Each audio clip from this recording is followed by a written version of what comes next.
नमस्कार. मी सौ प्रतिभा खसाळे. मी गौतम बुद्ध यांच्या जयंतीनिमित्त आणि बौद्ध पौर्णिमेनिमित्त स्वलिखित काव्य तयार केलेले आहे, ते आपणासमोर सादर करीत आहे. शांतीचे दूत म्हणजे गौतम बुद्ध. शांतीचे दूत म्हणजे गौतम बुद्ध. समजला जीवनाचा सार निघाले एकांतात. समजला जीवनाचा सार निघाले एकांतात.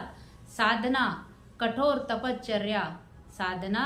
तपश्चर्या झाले जगात महान.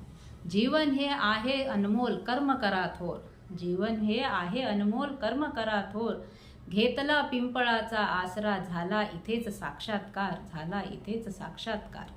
बोध झाला पिंपळाच्या वृक्षात म्हणून नाव झाले बोधिसत्व. प्रत्येक शास्त्राचा केला अभ्यास निघाले बौद्ध धर्माच्या प्रचारास. स्वतःच्या जीवनाचा शिल्पकार स्वतःच असतो. सत्याची विचारधारा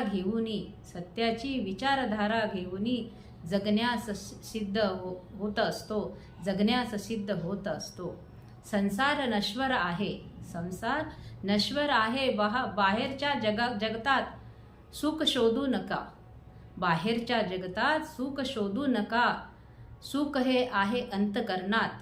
योग ध्यानाने स्वतःला सिद्ध करत असा.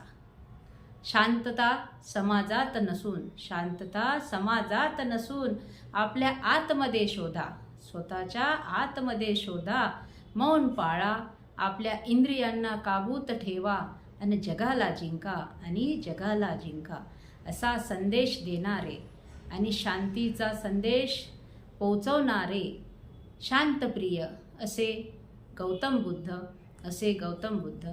धन्यवाद.